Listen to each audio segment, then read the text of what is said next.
On le disait, nos logements ne sont pas vraiment adaptés au froid, à la chaleur, notamment les vieux appartements de nos grandes villes. Bonjour à vous, Tiffaine Le Riche, ces logements qui sont de vrais bouilloires, des îlots de chaleur, selon les chiffres d'ailleurs de la Fondation pour le logement.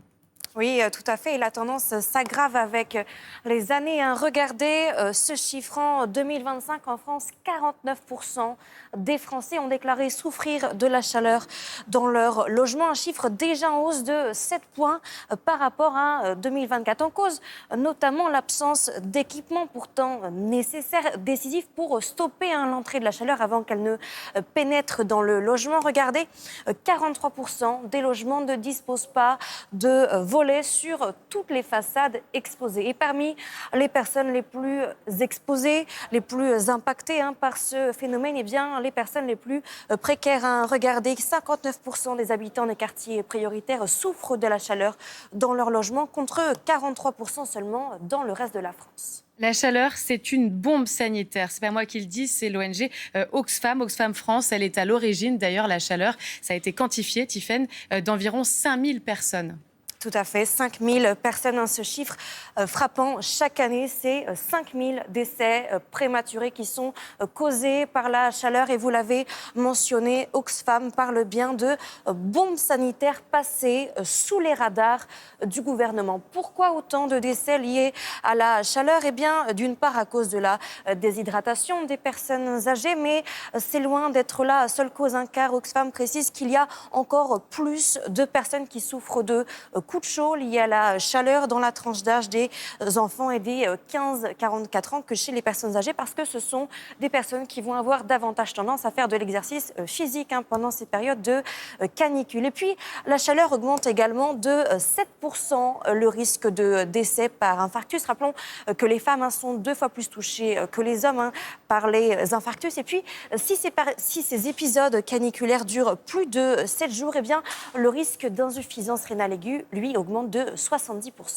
Merci beaucoup, Tiffaine Le Riche, pour ces explications. Donc, 5000 morts de la canicule, ça, c'était l'an dernier. 15 000, c'était en 2003. Évidemment, on a appris de nos erreurs. On s'est adapté depuis plus de 20 ans, fort heureusement. Commandant Laverne, vous avez entendu ce que vient de dire Tiffaine Le Riche. Éviter les coups de chaud. Évidemment, on proscrit tout exercice physique en extérieur dans cette période. Il faut le rappeler. Oui, rappelons-le encore une fois avec force. Lors de la précédente période de canicule, il y a quelques semaines, on avait pu dénoter des décès sur des courses notamment. Donc la pratique du sport intensive, quelle qu'elle soit, est vraiment déconseillée lors des horaires, les plages les plus chaudes de la journée. Donc ne pas faire de sport, ça n'a pas de sens et ça augmente largement les risques d'infarctus, de décès. Et puis on parlait des personnes âgées, évidemment, qui sont parmi les plus vulnérables.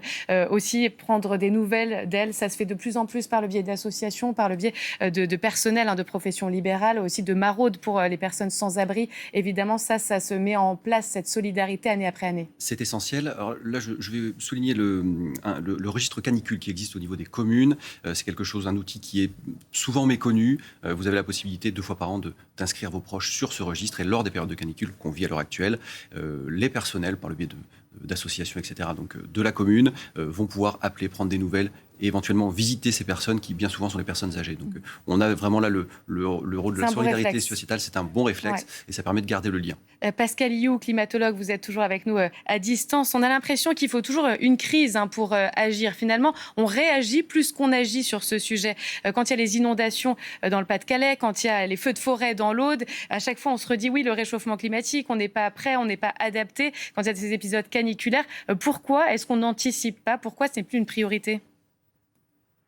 Alors, je ne suis pas forcément la meilleure personne pour en parler, mais j'ai toujours l'impression qu'effectivement, on réagit une fois que les choses se sont passées, parce qu'il est très difficile de réagir avant qu'elles ne se passent. Donc, l'anticipation ne fait pas partie de la nature humaine ou de la nature des politiques. Vous voyez bien que la nature même des actualités sont plutôt internationales et aussi très dramatiques. Et finalement, le changement climatique a eu tendance ces derniers mois à passer un peu au second plan. Alors, cette vague de chaleur nous le rappelle dans notre chair, parce qu'on en souffre tous et des gens vont probablement en souffrir plus que d'autres. Mais hélas, on a tendance à oublier.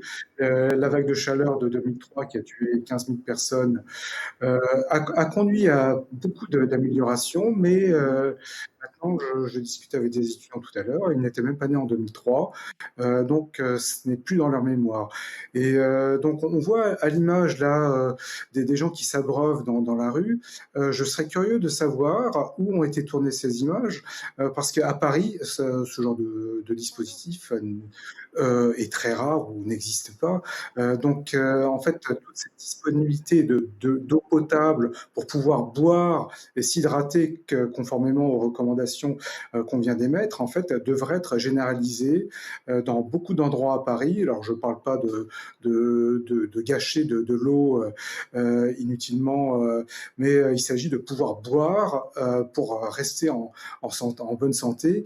Et je serais vraiment curieux de savoir où ont été tournées ces images. Alors, un peu partout, mais c'est vrai qu'il y a des plans d'eau, des miroirs d'eau, notamment à Toulouse, vous le voyez, mais c'est en plein soleil, donc il faut aussi de l'ombre, plus les fontaines à eau pour avoir un peu de fraîcheur. C'est vrai que, Boris Veliachev, on n'a pas encore cette tradition des fontaines à eau et de l'eau potable accessible partout, comme c'est le cas à Rome, par exemple. Oui, on l'a pas, mais on l'avait. Hein. Il y a des fontaines de Wallace un peu partout dans Paris. Elles existent, mais elles ne sont pas en fonction. Hein. Il y en a beaucoup qui ne sont plus en fonction, ce qui est un peu dommage, mais on pourrait développer le système, et il faut développer le système de toute façon. Il faut, dans le tissu urbain, de toute façon, il faut qu'on accroisse toutes les trames vertes et les trames bleues. C'est-à-dire, les trames bleues, c'est tout ce qui concerne l'eau, en fait. Donc, il faut de l'eau à disponibilité. Il faut utiliser de l'eau aussi pour rafraîchir l'atmosphère. Hein, ouais. C'est l'un des meilleurs, c'est même le meilleur, le plus efficace des rafraîchisseurs de l'atmosphère, hein, puisque c'est le liquide parfait pour le refroidissement. Hein. Donc, il faut qu'on introduise cette trame bleue dans toutes nos villes, de façon à pouvoir réduire et adapter nos villes à ces périodes de canicule qui vont être de plus en plus récurrentes, de plus en plus intenses et de plus en plus longues. Oui, on voyait ces miroirs d'eau, c'était à Bordeaux, sur la place de Bordeaux. On sait que c'est le cas aussi pas loin d'ici, hein, dans le 15e arrondissement, au parc André Citroën. Ça existe, c'est toujours une bonne idée, c'est vrai, commandant, de se rapprocher des points d'eau, en l'occurrence, dans ces périodes de canicule. C'est bien évidemment toujours une bonne idée, pour les raisons qu'on vient de voir juste à l'instant. C'est aussi toujours une bonne idée de pouvoir se baigner. Et donc là, je vais rappeler encore quelques messages de prévention. L'année dernière, on a décompté 1418 noyades, avec plusieurs centaines de décès. Donc se baigner, c'est une très bonne idée. Bien évidemment, il faut le faire dans des espaces qui sont surveillés. Sinon, le risque de noyade est très important et on dénombre encore des décès suite à des noyades, ce qui est vraiment dommage. Donc, si vous souhaitez vous baigner, faites-le dans un espace qui soit surveillé. Et puis, attention au risque d'insolation aussi, ne pas y aller d'un coup en passant d'une chaleur très forte à une eau qui peut être plus fraîche. Effectivement, merci. Oui, exactement, pour éviter le choc thermique. Alors, parmi les solutions, vous avez parlé de bleu et de vert. C'est vrai qu'il y a la revégétalisation de nos villes, principalement. Un moyen très efficace pour limiter la chaleur, c'est de se réfugier sous les arbres. Mais encore faut-il qu'il y ait des arbres. Ça peut faire baisser largement la température. Par exemple, à Toulouse, ça a fait baisser, vous allez le voir, de 4 degrés. Et c'est loin d'être négligeable. Reportage de Marie-Candice Delouvrier et de Mélior Mouama. Inauguré récemment, ce parc de 7 hectares est un nouveau poumon vert pour la ville rose. Avec ses plantations sur lesquelles travaillent encore ses employés, il séduit déjà les Toulousains qui cherchent ici à se protéger des rayons du soleil en se regroupant sous les arbres. C'est la solution pour tout, que ce soit pour la fraîcheur, pour l'oxygène. On respire, ça fait du bien. Ça fait toute la différence ? Ah oui, je trouve, oui. En 6 ans, la ville a planté 124 000 nouveaux arbres. Voici par exemple les allées Jean Jaurès en 2020 et les mêmes aujourd'hui. La surface arborée représente désormais 52 mètres carrés par habitant, c'est 10 de plus qu'en 2019. Exemple, sur cette rue, où des places de parking ont été remplacées par ces arbres, plus efficaces à l'heure du déjeuner que de simples parasols. La chaleur qui sort du sol, elle reste à l'intérieur des parasols, ce qui fait qu'il fait vraiment très très chaud au bout d'un moment sur les parasols. Qu'une ombre d'un arbre, ça va respirer, il y a l'air qui va passer et du coup, ça change complètement la donne. Effectivement, notre thermomètre indique 30,5 degrés en pointant le sol sous les arbres, mais plus de 33 degrés sur le trottoir en face. L'arbre est un climatiseur naturel, mais pas uniquement grâce à son ombre. En pompant l'eau du sol et en l'acheminant jusqu'aux feuilles, il transpire de l'eau qui rafraîchit l'air ambiant, à condition que celui-ci ne dépasse pas 40 degrés. Mais tous les quartiers de Toulouse ne peuvent pas accueillir de nouveaux arbres. Le centre historique en est largement privé. Dans le secteur médiéval, si les rues sont vraiment très étroites, c'est difficile. À certains endroits, il faut dévoyer des réseaux, ce qui est très compliqué, très cher. À d'autres endroits, on a d'autres contraintes. Bref, la tâche n'est pas facile. Plus au nord de la ville, nous sommes retournés dans ce parc que nous avions filmé il y a 7 ans, au lancement d'un vaste programme de plantation. Aujourd'hui, certains arbres ont bien poussé, mais le parc reste quasiment désert quand il fait chaud. Lorsque les gens veulent se poser au niveau des bancs, en fait, l'arbre il est peut-être à 2-3 mètres au lieu d'être au-dessus, quoi. Donc c'est vrai que du coup, ça n'apporte pas forcément l'ombre qu'il faudrait quand il y a des fortes chaleurs, en tout cas. Encore un peu de patience peut-être pour se rafraîchir ici. La ville dit vouloir doubler le rythme des plantations en promettant 200 000 arbres supplémentaires d'ici 6 ans. Boris Veliachev, c'est vrai que cette revégétalisation, implanter les arbres dans nos villes, pour le coup, ça fait ses preuves. On le voit bien, 4 degrés d'écart d'une rue à l'autre. Ah, bien sûr, la désimperméabilisation des sols, la végétalisation sont vraiment parmi les solutions qu'on sait efficaces. Ça, il n'y a pas de problème.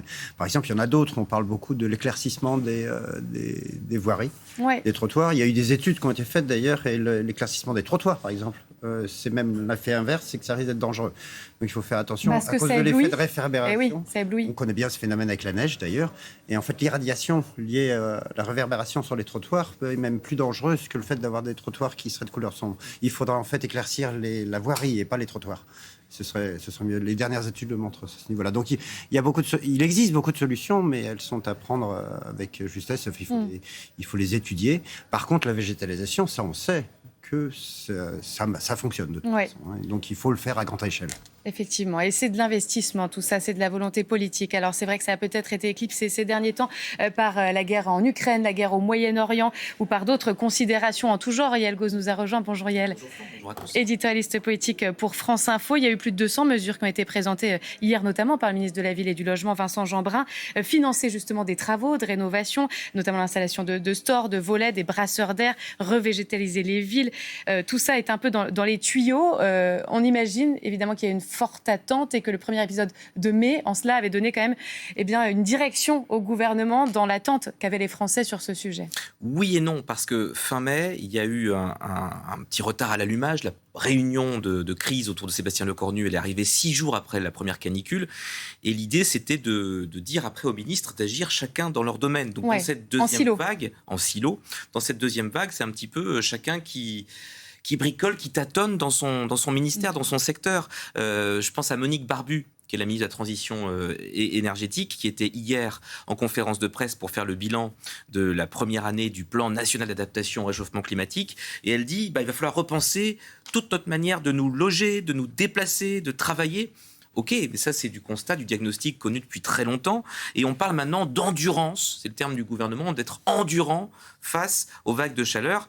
Manière de dire que si on est endurant, c'est qu'on n'a pas forcément là les budgets massifs pour transformer justement les logements.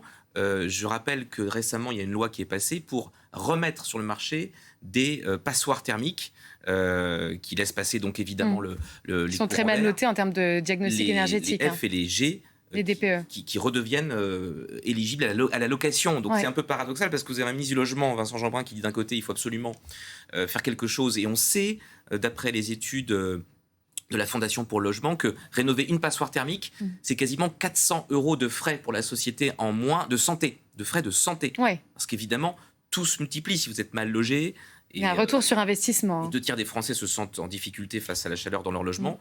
Ça aggrave aussi certaines maladies, certaines pathologies. Et donc, à la fin, c'est un coût global pour la société, pour les finances publiques. Vous avez parlé de Monique Barbu, qui est assez peu connue du grand public, ministre de la Transition écologique. Et on va y revenir parce que ça a son importance de voir aussi que ce n'est pas un poids lourd du gouvernement. Donc, ça montre aussi que c'est un peu redescendu dans les priorités d'Emmanuel Macron. Mais elle a elle-même, c'est vrai, exprimé quelques regrets peut-être sur le manque d'investissement dans son secteur. Écoutez, c'était hier face aux sénateurs.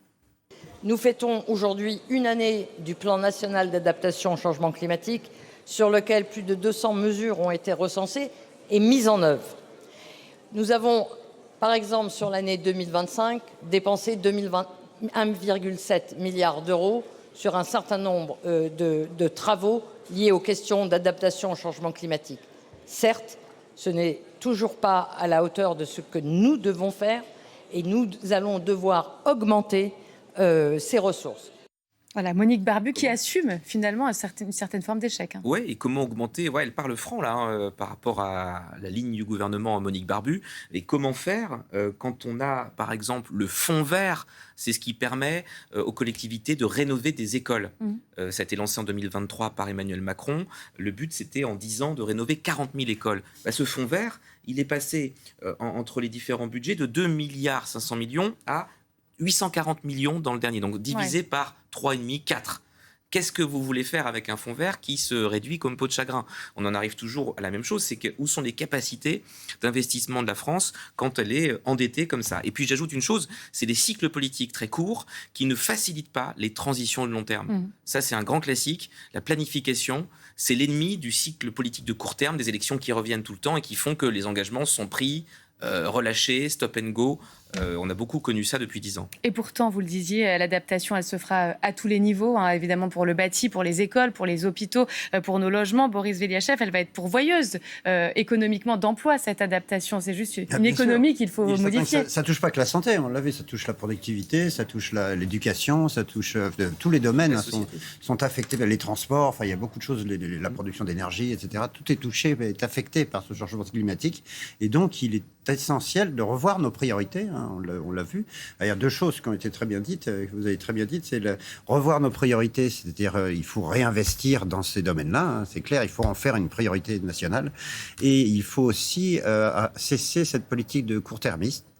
C'est clair, on le voit de plus en plus, y compris pour toute la prévention des risques. C'est pas seulement les canicules, on le voit au niveau des inondations, des choses comme ça. On attend, comme ça a été dit, on attend que l'événement arrive pour agir. Ça a été la communauté. C'est notre modèle de prévention des risques depuis des décennies. Il était très bien, il a fonctionné, il a été inventé dans les années 80, il fonctionne avec la caisse de réassurance, etc. Mais il est plus adapté aujourd'hui. C'est que nos autorités, le gouvernement est très peu enclin à investir dans la vraie prévention, malgré les beaux discours. Et on a réduit considérablement les budgets à ce niveau-là. Moi, je travaille dans le domaine depuis plus de 30 ans et je sais que les budgets ont été considérablement réduits, même au niveau de la recherche, etc.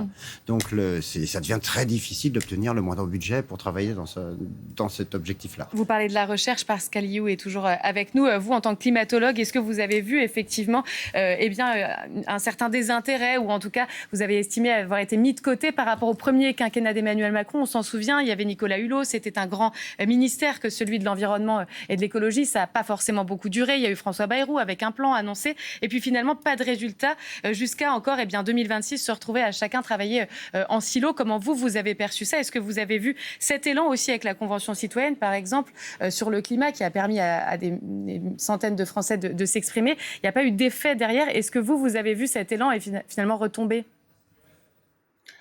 Oui, la Convention citoyenne a été une grosse déception, je pense, pour beaucoup de collègues qui étaient impliqués pour communiquer, pour discuter avec les membres de la Convention citoyenne. Et puis on se rend compte que à la fin des recommandations qui étaient tout à fait raisonnables, finalement, ont été balayées du revers de la main assez facilement pour plein de raisons qui semblaient bizarres. Et puis après, pour le financement de la recherche, en fait, je pense il y a un problème général de la recherche, du financement de la recherche, pas forcément de la recherche en environnement ou en sciences du climat. Donc, il faut voir les choses de manière globale. Je n'ai pas senti une baisse générale ou profonde d'intérêt pour la recherche elle-même.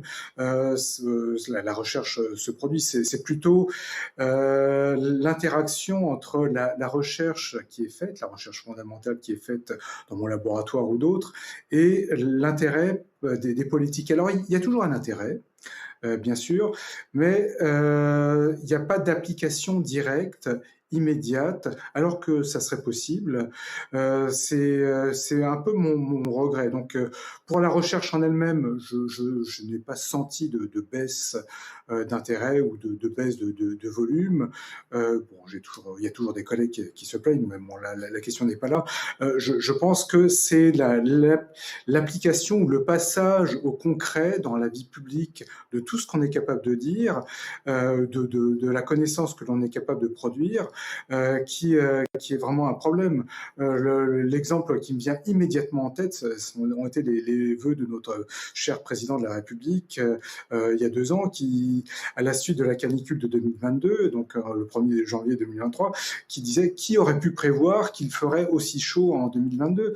Mais c'est des choses que l'on connaît depuis longtemps, on est capable de le dire, et puis finalement, on redécouvre que le changement climatique, c'est pas juste 1,5 degré de réchauffement planétaire, mais ça peut s'accompagner de vagues de chaleur meurtrières, comme on en a vécu en 2022, comme on est susceptible d'en vivre cette année.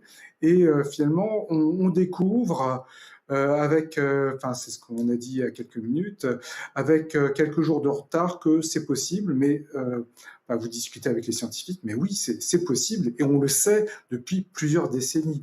Et d'ailleurs, la grosse déception, c'est le peu d'écoute. Oui. Et comme vous le disiez, qui pouvait le prévoir ? Eh bien, tous les experts du GIEC l'avaient prédit, évidemment, vous autres climatologues également. Yael Gauze, d'ailleurs, il y a un mot qui est intéressant, on parle tout le temps d'adaptation. Oui. Ça veut dire qu'on a même finalement abandonné l'idée de réussir à limiter le réchauffement climatique. On le subit, on doit réagir. Et c'est là qu'après, il faut raisonner à plusieurs échelles. Ça ne sert à rien de se flageller non plus, nous les Français, parce que globalement, grâce à l'électricité décarbonée nucléaire, on a 2 fois moins de CO2 émis en 2025 que les Allemands, par exemple. C'est quand même colossal. Et grosso modo, on est sur une baisse à nouveau très légère du nombre d'émissions de CO2, de la quantité de CO2 produite. Et ça, c'est toujours dans les tuyaux, électrification, décarbonation. On ne va pas assez vite en baisse de CO2, mais nous, on baisse, ce qui n'est pas le cas de d'autres pays développés, et on pense évidemment aux États-Unis. Et c'est là que la question se pose. Vous entendez certains politiques qui disent ça ne sert à rien, si nous, les Français, on est tout seuls dans notre coin à faire des efforts pour une transition écologique et une lutte contre le réchauffement climatique, et que les autres ne suivent pas, à quoi bon ? Au contraire, il faut être à l'avant-garde et montrer le chemin aux autres. C'est ce que l'Europe doit faire. Or, qu'est-ce qui s'est passé hier à Versailles ? On a un G7, à Évian puis à Versailles, il y a eu un impensé complet pendant 3 jours, c'est des questions climatiques. Parce que s'il y avait eu à l'ordre du jour la question du climat, peut-être que Donald Trump aurait boudé le G7. Donc on en est là aujourd'hui. Tant que les États-Unis, eux, ne se remettent pas vraiment sur un agenda climatique, c'est difficile. Oui, on ne veut pas le frustrer ou en tout cas le braquer sur la question climatique. En tout cas, les politiques, évidemment, sont interpellés par les Français sur cette gestion de la canicule, et notamment l'ancien Premier ministre Gabriel Attal, qui était notre invité ce matin. Il est revenu sur le bilan de l'écologie de ces années de macronisme. Aujourd'hui, les émissions de CO2 baissent plus qu'auparavant. Il y a des choses qui ont été faites pour réduire les émissions dans l'industrie, dans le secteur des mobilités. Et sur la question de l'adaptation, effectivement, on n'a pas été assez loin, assez vite. Assez loin, pas assez vite. Il est candidat à 2027. On comprend bien qu'il s'éloigne évidemment de son mentor du départ d'Emmanuel Macron, mais en l'occurrence, il était aux affaires lui aussi. C'est là que je reviens à cette réflexion sur les cycles politiques beaucoup trop courts, les cycles électoraux. On a un mandat à Matignon de moins de 7-8 mois pour Gabriel Attal, et puis après, il est déjà 1 an après en campagne présidentielle. Quel est le temps exact consacré à ce sujet quand on est à Matignon et qu'on gère de multiples priorités, et qu'ensuite on est en campagne pour imaginer le pouvoir d'après ? Ça veut dire qu'il y a quand même beaucoup de mois perdus pour agir concrètement et faire le suivi de tous ces plans qui changent régulièrement d'incarnation. Et c'est vrai que vous avez raison de le dire aussi, Yael. Tout ça, c'est au niveau européen aussi que ça doit jouer, Boris Veliachev. Oui. Parce que le vieux continent, on le sait, c'est celui qui se réchauffe le plus vite. Peut-être que vous pouvez nous en dire un mot, mais on le sait depuis longtemps. C'est vraiment toute l'Europe qui se réchauffe. On n'est pas les seuls concernés, et c'est nous qui allons être en première ligne. Notamment l'Europe occidentale. La France, l'Espagne, une partie des îles britanniques sont effectivement au niveau mondial une des zones où le changement climatique a le plus d'impact et où on observe de plus en plus de canicules. Et ce qui vient de se passer là, je rappelle par exemple, avant l'an dernier, on n'avait jamais eu de canicule avant le 15 juin. Ouais. Là, on en a une alors qu'on est à peine le 15 juin et on en avait déjà eu une au mois de mai. Donc c'est vraiment... tout ce qu'on disait, justement. Et Boris Veliachev, du coup, c'est vrai qu'avant, il y a quelques années, on voyait des manifestations régulièrement à Bruxelles, on voyait des actions, coup de poing d'ailleurs d'Extinction Rebellion, par exemple, et d'autres associations. On a l'impression qu'on s'est un peu résigné, finalement, ou en tout cas que ce dossier n'est plus en haut de la pile. Oui, mais c'est bien dommage. Et en plus, les jeunes générations, moi j'enseigne dans des facultés, les jeunes générations sont très sensibles à ce genre de problématiques. Et elle demande à ce que les programmes, même éducatifs, soient remis à jour de façon à ce qu'on aborde de manière beaucoup plus approfondie et beaucoup plus sérieuse ces problématiques, même au niveau des grandes écoles ou des écoles d'architecture, d'ingénierie, etc. C'est toujours, ça reste quand même assez léger dans les programmes, la façon dont c'est abordé. Donc effectivement, un manque peut-être aussi de formation, un manque d'information également. C'est ce que vous faites aussi, un commandant, avec la sécurité civile, en nous redonnant encore une fois les bons conseils, les bons réflexes pour survivre à ces périodes. Et peut-être aussi important en cette période de canicule, les feux de forêt. Attention. On ne peut pas parler de canicule sans parler du risque de feu de forêt qui est très important. On a pu dénoter hier 4 feux qui n'ont aucun n'a dépassé 10 hectares, donc c'est le fruit de la stratégie de l'attaque des feux naissants, etc. Donc 1 dans le massif des Landes de Gascogne, 3 sur l'arc méditerranéen, donc c'est heureux.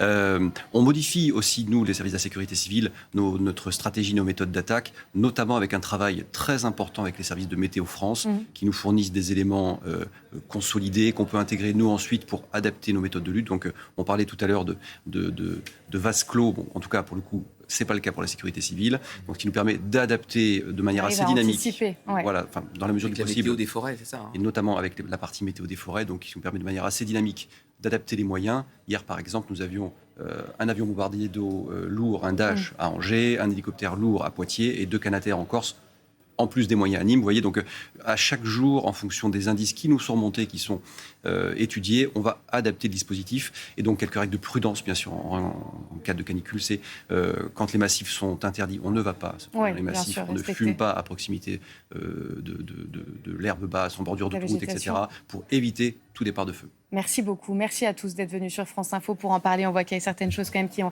évolué fort heureusement dans la circulation de l'information et peut-être dans la manière de travailler tous ensemble pour passer cette canicule. Merci à tous d'avoir été avec nous